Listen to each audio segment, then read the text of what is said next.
Hola, ¿qué tal? Bienvenidos a un nuevo episodio de Películas e Ideología. Una vez más, los saludan Balam y Cristian.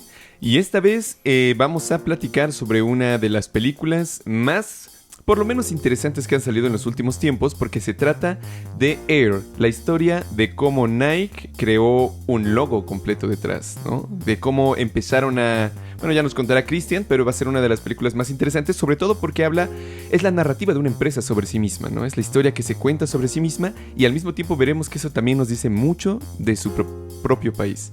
Dicho eso, Cristian nos va a presentar un pequeño resumen. Antes de eso, decirles, como siempre, que esto no se trata de un análisis cinematográfico, sino es un análisis ideológico de las ideas que tienen las películas como productos culturales. Entonces, sin más dilaciones, Cristian. Es correcto. Como bien dijiste, se trata del famosísimo logo de Michael Jordan, que creo que, aunque no ubiquemos quién fue o es Michael Jordan, ese logo a todos nos ha llamado en algún momento de nuestras vidas la atención. Yo ayer fui a comer tacos a un mercado y el que me sirvió los tacos traía una gorra con ese logo. Okay. O sea, creo que el impacto en la cultura pop en muy pocos casos ha sido tan grande como con ese logo. Por lo tanto, me pareció interesante la propuesta de la película de contar, obviamente idealizado bajo la óptica de la propia empresa Nike, que vamos a mencionar el nombre de esa marca porque no hay de otra, creo que en este podcast. Tristemente no nos promocionan, aunque ya se me dijo a mí que uso mucha playera de Nike. Si Nike nos ve, con mucho gusto, hacemos promoción aquí. Pero bueno, ya hablando en serio, se trata en síntesis de algo que ya no nos podemos ni siquiera imaginar, una crisis de la empresa Nike a mediados de los 80s del siglo pasado, en el que lo único que vende bien en ese entonces son zapatos para correr. Es algo que se menciona en la cinta varias veces, que se asocia a la marca y a los zapatos que hacen al running, al correr. Y ellos tratan de expandirse o tener más éxito en el mercado del básquetbol, es decir, están precisamente en el momento de decidir a quiénes de los nuevos jugadores, posiblemente estrellas de la NBA, van a patrocinar. Y tienen un presupuesto fijo y entonces vemos prácticamente reunión tras reunión en la que debaten arduamente a quién van a patrocinar. Y uno de esos nombres es obviamente Michael Jordan. Pero digamos, de lo que se trata entonces en la película es de un, yo creo que hasta se podría decir, largo y tortuoso camino de seducción de los jugadores y al final ya concretamente de Michael Jordan, que en ese entonces nadie sabía en lo que se iba a convertir. Y vemos entonces a Viola Davis, que interpreta a la madre de Michael Jordan, y se nos muestran, yo creo que algunos aspectos interesantes de cómo opera la negociación de una empresa tan importante y se baja a algo a veces tan banal como un encuentro en una casa y una seducción casi familiar a nivel de plática dominguera, pero que al final provoca que una familia o que un jugador se decida por una empresa en contra de otras. Y bueno, obviamente el final todos lo conocemos, firma con Nike, se crea el zapato de Air Jordan y sobre todo esto gira la película, que más allá de lo que vamos a hablar ahorita me parece que sí vale la pena verla. Sí, totalmente.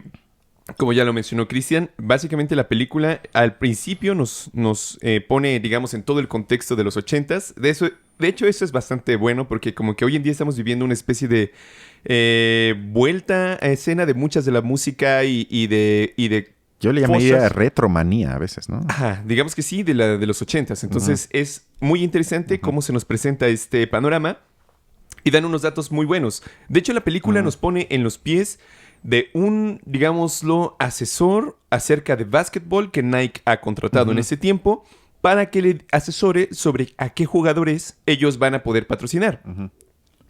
Porque hasta ese momento parece ser que las marcas le decían a los jugadores, yo te pago porque ocupes mis zapatos, pero no quiere decir que yo voy a hacer un zapato para ti. Eso justamente comienza con esta película donde a ellos se les ocurre que sea un zapato específico para Michael Jordan, pero al principio no lo saben y parece ser que más bien buscan entrar al mercado y dan algunos datos. Converse tenía en 1984 el 50% del mercado de zapatillas y Nike en ese momento tenía el 17% solamente. Entonces, esta estrategia de básicamente buscar a los jugadores para patrocinarlos, que usen su mercancía y todo lo demás es algo que sigue ocurriendo hoy en día. Pero en ese momento Converse tenía el 50%. Yo creo que eso es algo que hoy en día parece prácticamente... Muy lejano. Imposible, total, total. Y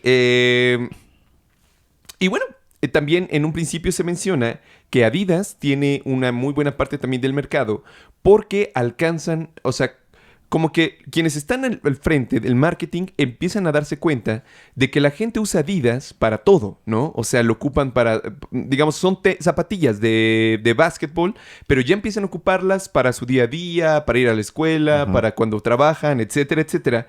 Y una de las frases que dice uno de los de marketing es que se ocupa porque a la gente les gusta, porque es el símbolo de verse cool, ¿no? Es como empieza ya la simbolización, ¿no? De que si tú ocupas la marca Adidas, no solamente estás comprando un zapato, sino que también estás comprando prestigio.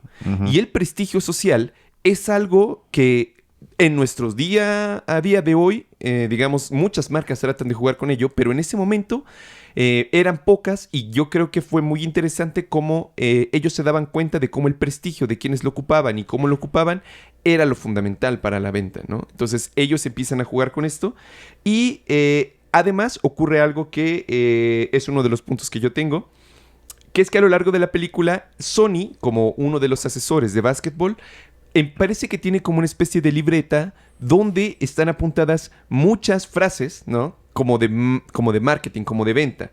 Entonces, a través de esas frases, uno puede ver más o menos como la ideología pura que está guiando a ese asesor. Porque ¿no? como eran tipo, nunca aceptes las reglas, juega sucio para ganar. Yo grabé una que decía... Los resultados perfectos cuentan, no los procesos perfectos. Rompe las reglas, combate al sistema. Bueno, eso suena al libro de Sanborns. Sí, totalmente. Pero justamente lo que dices creo que se puede de alguna forma sintetizar en que trata la relación de los deportistas con las empresas que los pretenden patrocinar. Y cómo Michael Jordan creo que sí representa un punto de inflexión o hasta una revolución en la relación del atleta con la empresa. Porque como bien dijiste, como era antes, simplemente les daban gratis, ya sea la ropa o en este caso concretamente los zapatos para que los usaran, y la empresa le pagaba un salario fijo o digamos una compensación fija al año y esperaba compensarla con una mayor venta de esos productos. Eso en síntesis era la lógica. Pero lo que vemos, perdón, al final, o cómo se construye la idea, que no sé si sea cierto, pero en la película se nos presenta que sale de la mamá de Michael Jordan, de decir, si mi hijo les importa tanto, entonces déjenlo participar en la ganancia de cada zapato que se venda con su logo. Un porcentaje. Y eso en ese entonces era algo completamente nuevo y algo quizás hasta inimaginable de ceder por parte de las empresas hacia los jugadores. Porque lo que creo que sí hay un traslado de poder entonces de la empresa transnacional al sujeto. Lo que obviamente tampoco queda duda desde mi punto de vista es que marca el paso final para que los deportistas mismos, se conviertan por sí mismos en marcas y por lo tanto empresas globales.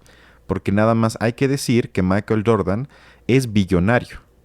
O sea, es de los 1000 humanos más ricos en el planeta. Y tiene que ver en gran parte con esa firma. Con ese cambio de que cada producto que vende, él recibe una parte hasta la fecha. Y lo que pasa entonces es que la lógica capitalista de acumulación hacia unas pocas manos no se cambia.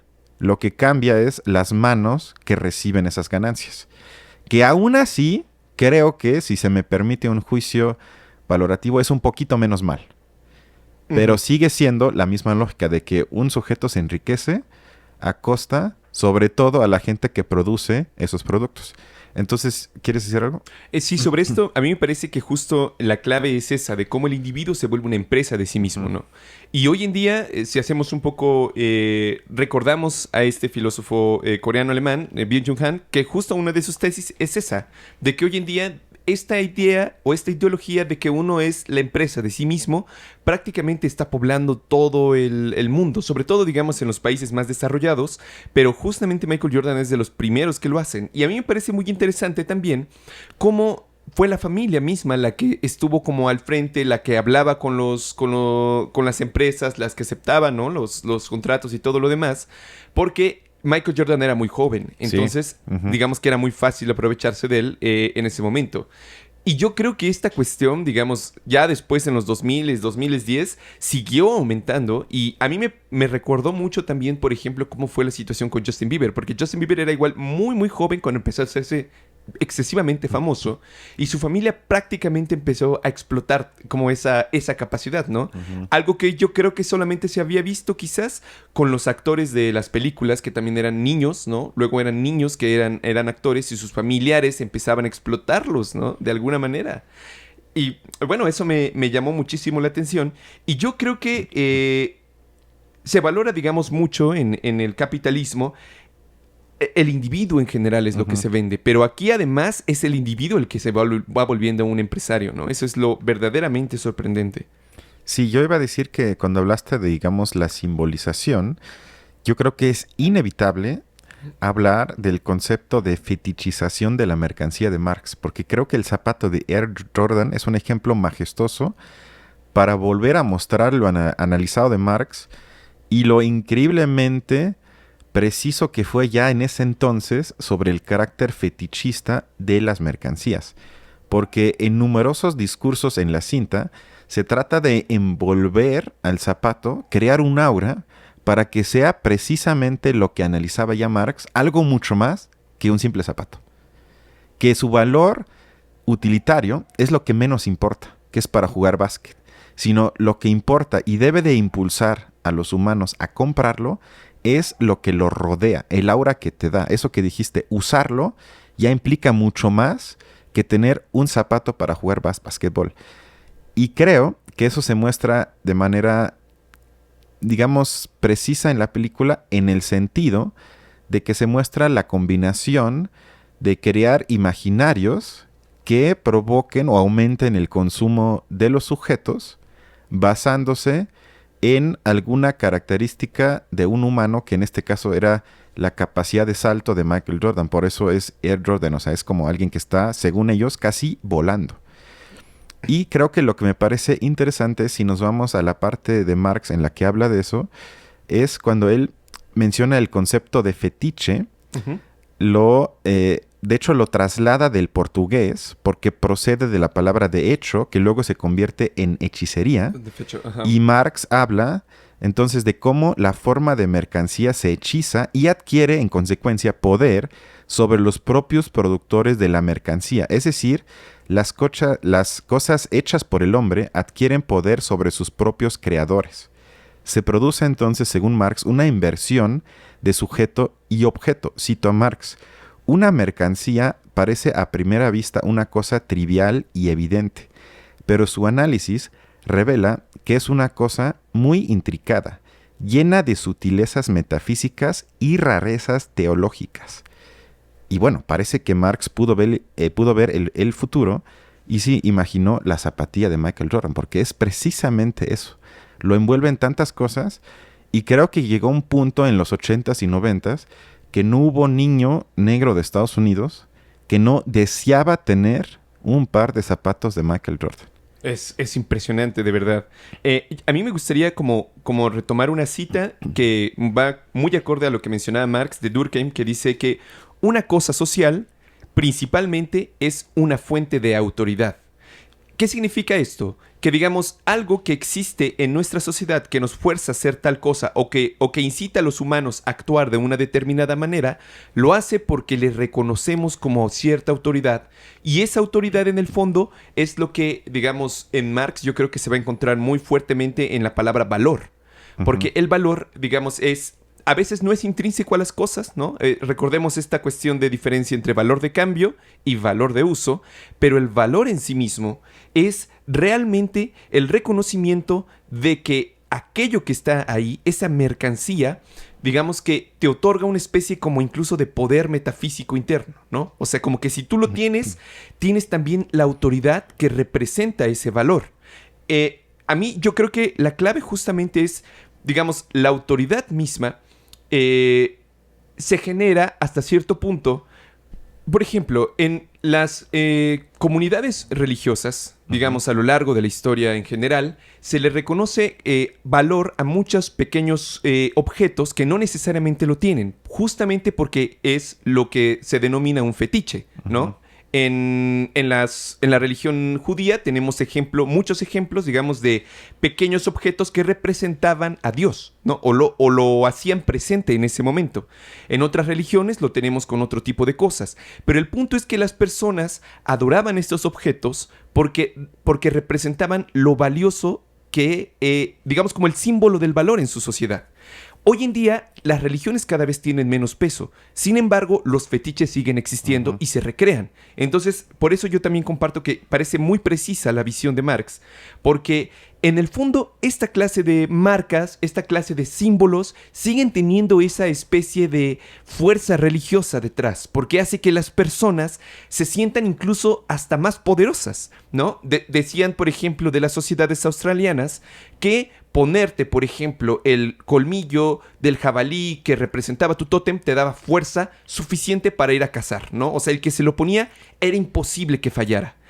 ¿No hacemos algo similar también con las zapatillas? O sea, hasta cierto punto, ¿no? Cuando te las pones, corres mejor o corres más rápido, ¿no? Estas zapatillas te van a hacer que corras más rápido. No sé, ropa para hacer deporte va a hacer que tú tengas un mejor desempeño en el gimnasio. Y entonces se ponen, como en el relato, algunos datos pseudocientíficos de su flexibilidad, de su durabilidad, etcétera, etcétera. Pero al final, digamos, siendo objetivos, la diferencia es muy pequeña. Lo Ujú. que realmente, digamos, puede provocar ese plus de valía es justamente que tú lo visualices como mágico, o sea, como que tú le das cierto poder mágico a la cosa que realmente no lo tiene, ¿no? Y yo creo que eso se ve sumamente bien con esto de las zapatillas Jordan, ¿no? Sí, justamente hablando de eso, traje otra pequeña cita de Marx en la que precisamente profundiza sobre esto que acabas de describir, porque, digamos, y como bien dijiste, para Marx las mercancías no contienen valor por sí mismas, sino él diría que siempre cualquier tipo de valor de mercancía es algo relacional, es una unidad que se entiende siempre en comparación a, en relación a, es decir, que le es otorgado desde el exterior, es decir, por lo tanto, que nunca hay nada intrínseco o natural. Que eso también yo creo que es algo que hoy en día muchas veces ya se olvida y se asume que hasta cosas como el oro, como un iPhone, como los zapatos de Michael Jordan, valen porque Dios así lo quiso. Cuando no tiene absolutamente nada que ver, sino Marx diría, en síntesis, que son un simplemente reflejo de las relaciones sociales existentes.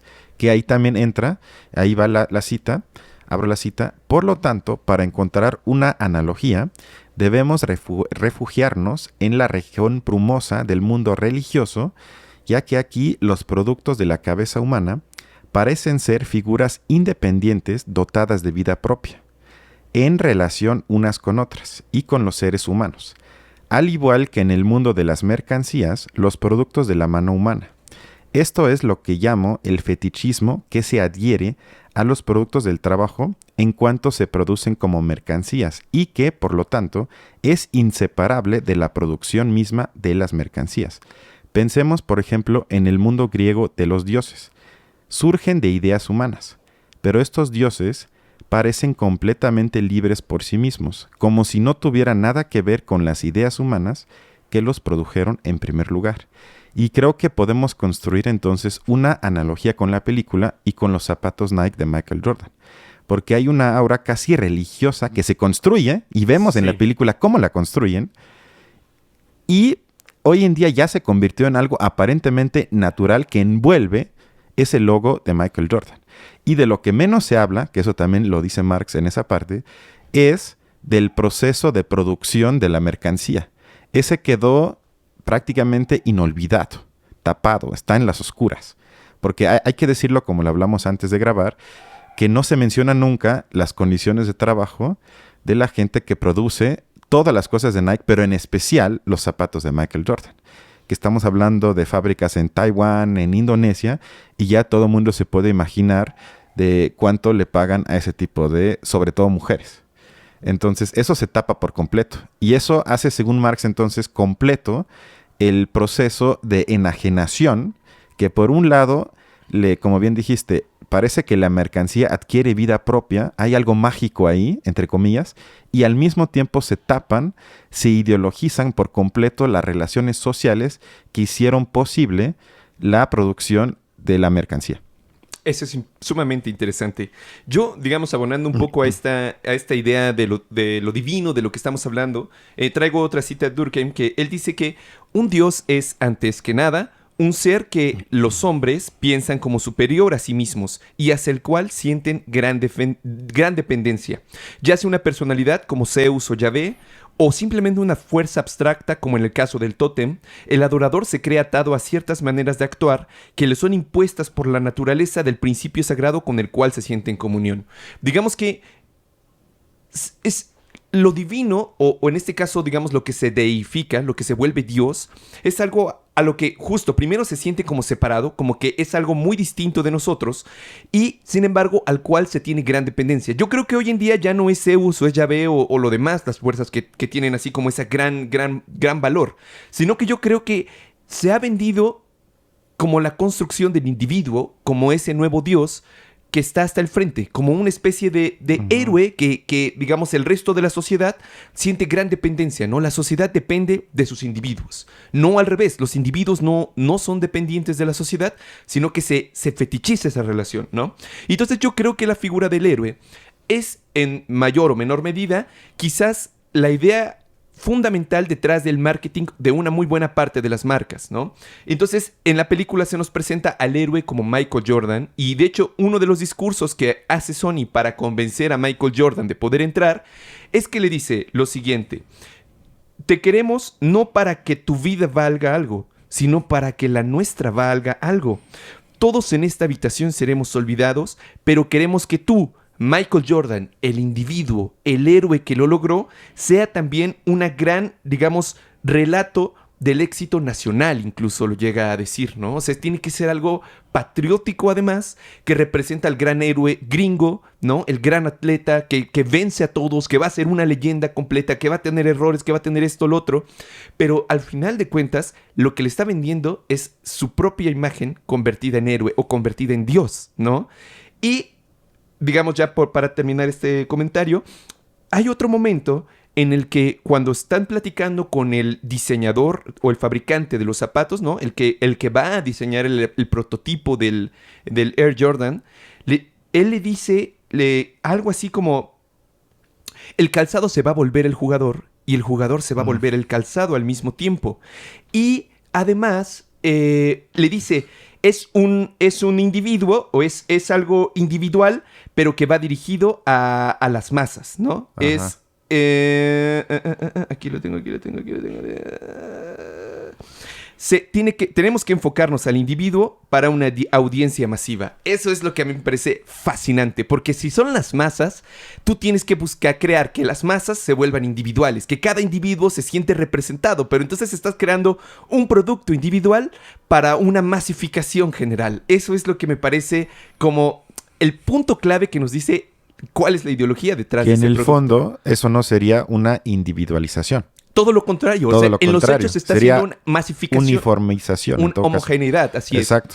Exacto, estoy de acuerdo. Y Michael Jordan sería, creo que, una especie de dios secular. Uh-huh. Porque yo soy, o fui fan de él, o soy fan de él. Obviamente yo no lo veo como un dios y no me compro sus zapatos. Sin embargo, no puedo negar que su imagen sí se acerca muchísimo a algo por lo menos mítico. Ese es un mito. Y ese mito se supone que adquieres una partecita cuando compras sus zapatos.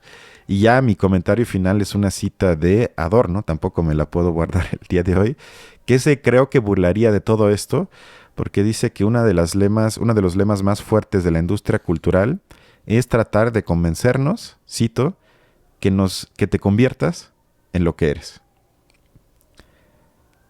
Y en el fondo, para mí es cuando te compras ese zapato, te conviertes en lo que eres. O sea, eres exactamente el mismo. Pero tú te imaginas tampoco quiero ser grosero, pero digamos con tu propia fantasía ideológica de que con eso eres algo más, cuando realmente tu vida es exactamente igual de miserable que antes de que compraste los zapatos de Michael Jordan. Totalmente. Y yo creo que, digamos, hoy en día es tal, digamos, el papel del ego dentro de nuestras sociedades, que se vende mucho también esta idea de que uno es el actor principal de su propia película. Y a mí me pareció genial también que no contasen, digamos, el tema de... Uno cuando piensa en Nike o en estas empresas, piensa como en grandes conglomerados, grandes corporaciones que son como hasta cierto punto despersonales. O sea, no alcanzas a pensar en una persona que está detrás o no piensas en los individuos que están actuando en ello, ¿no? Entonces fue genial que en esta película nos permitieran ver, bueno, a manera ideológica contada, porque el protagonista también es un individuo que está afrontando una odisea, está afrontando un viaje, ¿no? Y va a cumplir un gran reto, que es convencer a Michael Jordan. Y entonces Sony va a dar todo lo que él es, todo lo que él sabe, hasta puesta incluso todo dinero, el dinero. todo el dinero que él ni siquiera tiene, e incluso el futuro de sus propios compañeros que están arriesgando a sus propias familias en ese negocio para poder conseguirlo, ¿no? Y al final es que es tan, digamos, como de... es tan cómico porque se parece tanto a todas las otras películas de héroes que resulta hasta cierto punto cómico, pero tienen en algún momento, así como Doctor House en todos sus episodios, llega así como la apoteosis, como que se da cuenta de que por dónde va el asunto y vámonos, se lanza hacia la casa de la familia Jordan, ¿no? Entonces es la aventura del héroe que se afronta al mundo y regresa como triunfante, ¿no? Y uno también cuando ve esa película se lo compra, o sea, es uno ve retratado... Hasta tienes ganas de abrir una empresa, ¿a poco no? Claro. Pero bueno, ¿la recomiendas? Yo creo que sí. Por lo que acabamos de decir, es importante ver estas películas con ojo crítico y esta es así como una en la que prácticamente la empresa nos permite ver un cachito de cómo crean esa ideología. Sí, o sea, creo que es tan ideológicamente pura que eso la hace muy interesante. Así es, totalmente. Como decíamos al principio, otras películas al menos hubieran tenido siquiera como su rasgo liberal, progresista. Como moral, de decir, bueno, pero ya estamos, el Nike está tratando de ayudar. O hubieran puesto Nike hace esfuerzos para mejorar el medio ambiente, la producción. Pero no, les valió madres. Por eso es genial, dinero. Por eso es genial. Y eso a veces la hace mucho más interesante y creo que hasta mejor película porque es más honesta. Estoy de acuerdo. Entonces, si la pueden ver, sí vale la pena. Sin duda. Y bueno, sin más, nos vemos la otra semana, ¿no? Hasta la próxima. Cuídense mucho. Bye.